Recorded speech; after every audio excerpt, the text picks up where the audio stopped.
misunderstanding, dispute between clubs, between member association, between players. Why it goes to Zurich? Why don't we just, divide it over 6 confederations? Doing this job. There are actually a lot of things which it must be done. In this context. Well, this seems to be part of the Blatter system of keeping the power in house and to overview everything. I'm not criticizing Blatter more than I'm criticizing the system, actually. The system, the system is not correct. Yes, maybe we used to do this, you can say maybe since FIFA has started. This is the way FIFA is operating. But today it's not the same case, Today we have new media, we have the internet, people has more money, confederation are more active, A lot of things has changed in the world. We have to come up with that. Did you suppose this already in your function as a member in the ExCo? Yes, I have raised these things so many times in ExCo. Yeah, of course. But there was no possibility to get through with these proposals. No, and this is another reason for me to to propose myself, actually, because if you are not at the top of the pyramid, I think it's very, very difficult for you to pass anything not appreciated by the president.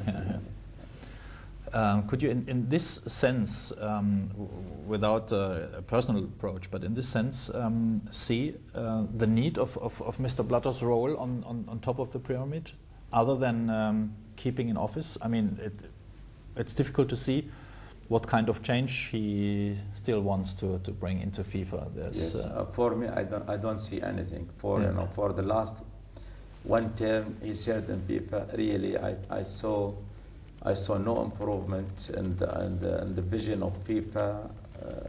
I'm saying maybe I'm seeing zero improvement in the vision of FIFA.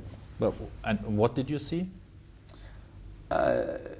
Nothing, Mr. Blatter came with the goal project, came with some ideas when he came. Those those exhausted. I mean, those are functioning. But what is new things? I mean, I can see that all the member associations, all the leading clubs, they are talking about the goal line technology. And still we don't want to approve goal line technology for no reason. I mean, you can see that there is no new ideas can come in FIFA So this is actually where I cannot I'm sorry to say it, but I cannot see Mr. Blatter as creative anymore.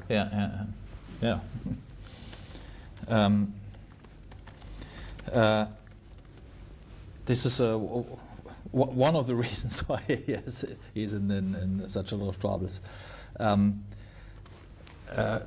Could there be some other reason to be against, for instance, goal line technology? This is a very important thing, because there are so many people upset meanwhile by this easy question. I mean, the whole world is full of video cameras meanwhile, every place in most of the cities, and everybody can see this was a goal or this was not a goal, and only FIFA says, oh well, that's the game. Let the referee decide. No, I mean, we have to help referee.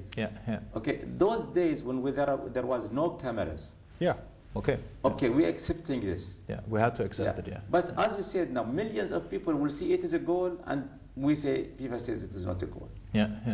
Okay, and we accept that argument.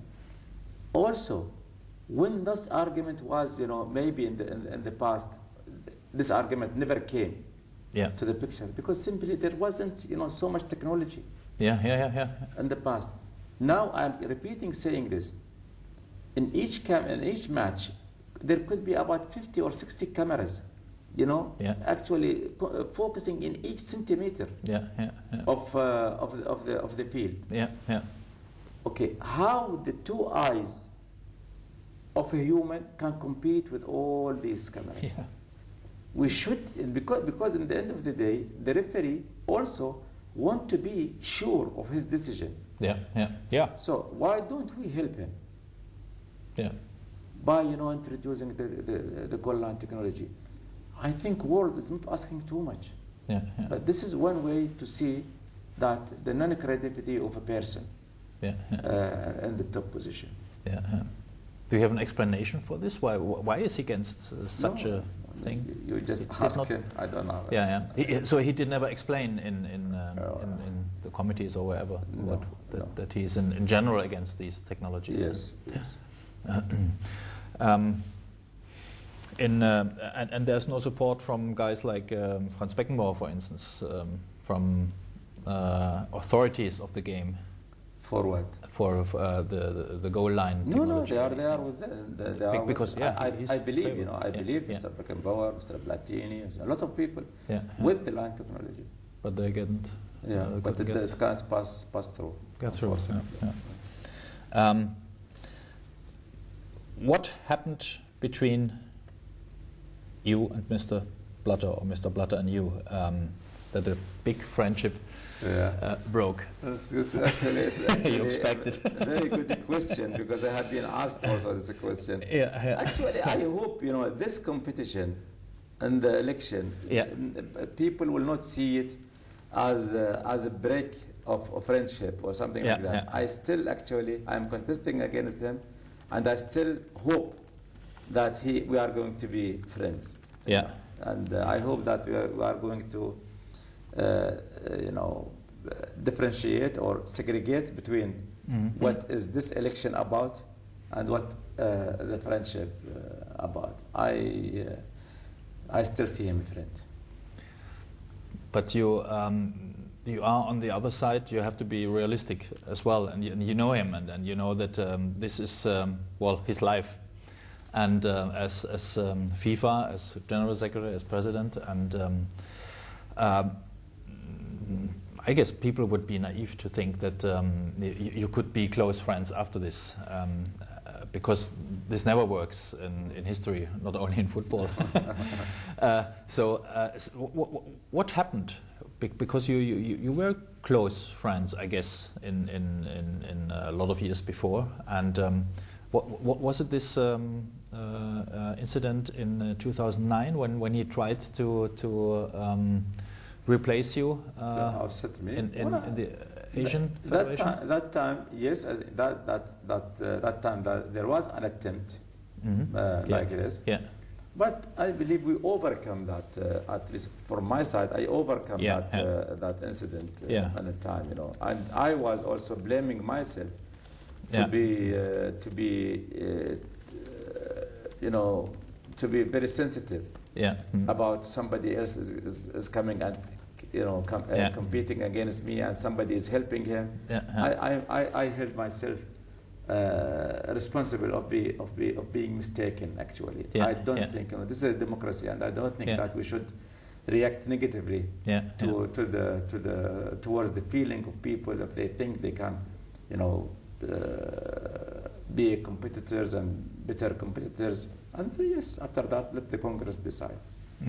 I think that problem of 2009, if it is a problem by any means, it is over. Yeah. From your side, at least. From my side. Well, he made these kind of attempts a lot of time, not only in Asia. He made it in Africa as well, and he made it in Europe. I mean, Platini. It worked in Europe. It worked. It did not work in Africa and in Asia. So it's kind of his strategy to work. This is the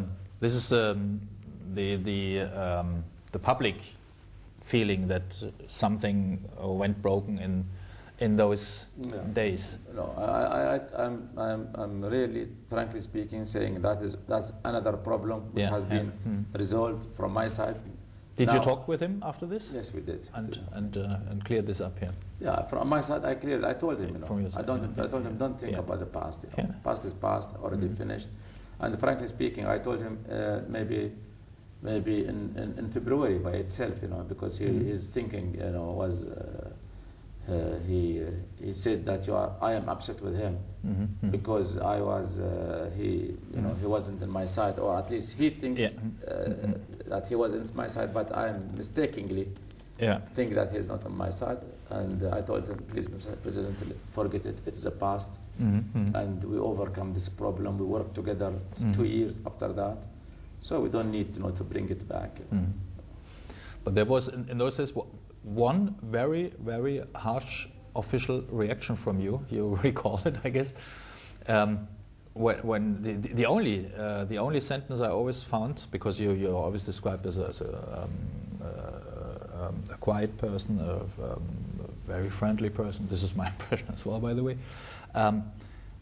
But you was quoted with a sentence like, "If somebody goes against me, I will cut his." I'm sorry.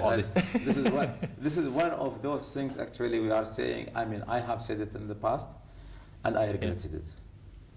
Well, but I was saying it. I'm laughing. Okay. Okay, okay, that makes a difference. I wasn't saying it that, and actually, this expression we use. Okay. For expressing that we are going to unlimit a person. Understand? Yeah. Oh well, it makes always a difference in which mood. You say something. This was in relation with the 2009 election, the same one which you are talking about. With the guy from Bahrain. But I was talking about somebody else. But somebody else. Somebody else who was supporting Sheikh Salman from Bahrain. Okay. But later you and this other person were together again, without any. You supported Blatter long time before, in those days when he was not exhausted, when he had all these visions. Well, let's try to be a little transparent. Okay. What kind of help was it? Well, it's known that he got the airplane from the emir, and that you supported him in Africa, probably in Asia, I guess. In which way? Well, I supported him, frankly, with all means to facilitate his job. Mr. Blatter was a single person that time, and who was against him was UEFA with all its power, commercial power. We know that Mr. Blatter cannot use the FIFA funds that time to do with his campaign, with his travels. And we, provided him with all these logistics constraint, Besides, of course, we used our relationship with the different national associations, whether they are in Africa or in Asia. So this actually the kind of help, he was relying maybe 100% on me. I do have a letter from Mr. Blatter saying to me, without you, my brother, I wasn't going to be in this position. So this is actually, I helped him, and I wasn't hesitate to help any friend in the future the same way I did for Mr. Blatter. That also there was this very, very emotional story where one day we were flying from Paris to South Africa, and I got the news in the midnight. Our flight's supposed to be 8 o'clock in the morning. Midnight, my wife called me and told me my son has met with an accident, and he was they've been given 24 hours life for my son, and it was only me and him. I think there is somebody, some third person. Yes, Mr. Flavio is the secretary at that time. And I know that I made these arrangements in South Africa. We have to meet with a lot of member associations, and I have to campaign for him. And after that, he has to travel, and I'm going to remain in South Africa. Then I was actually really lived like I'm not a person. I don't know what to think. Do I go with Mr. Blatter to continue with him?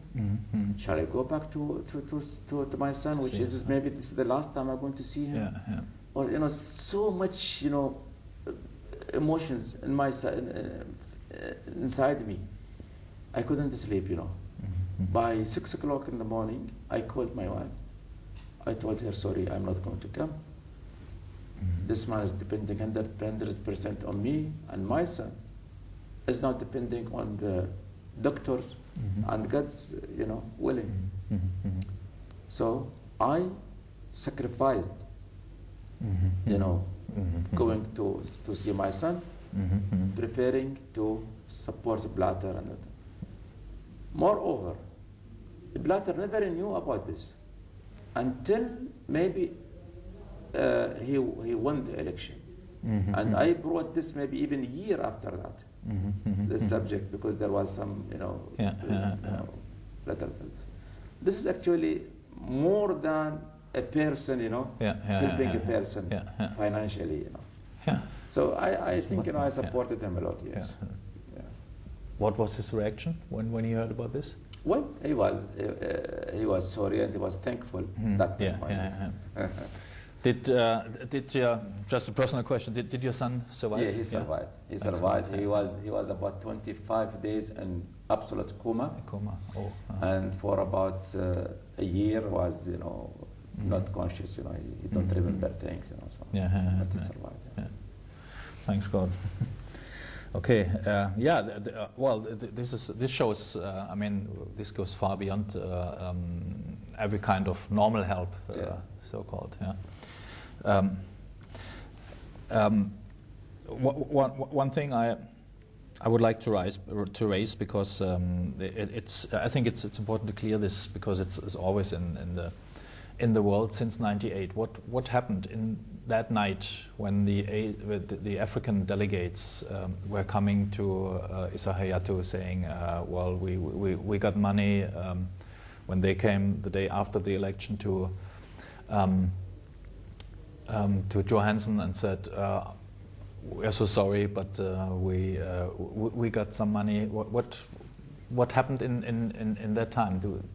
I recall that Blatter said in first interviews, I think in the Herald Tribune, something like, well, this was part of the money which he promised, because part of his campaign promise was to say each federation will get, I guess in those days it was 100,000 or 250,000? No, 250,000 a year. 250,000 and 1 million in a 4 years term. And which is still today the money. And he explained something like, this was part of this money. And later he said that he would not. He knows nothing because he wasn't in the hotel.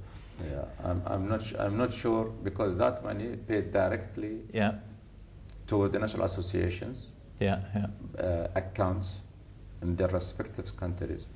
And nothing has been paid.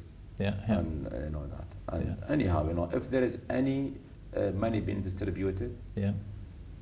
I wasn't at all part of that process, neither by means that I know about it, or by giving anything. But you heard about these rumors as well, because it was a big. This is actually a rumor. In the election, the rumors is always there. And frankly speaking, yes, I heard about it. Frankly speaking, I heard that from the both camps, were claiming, I was with the Blatter at the time, and also we were complaining that there was fund distributed. Is it true? Okay. Distributed in European countries, or I mean the other camp. Now I am with the Blatter's camp. Yeah, I know.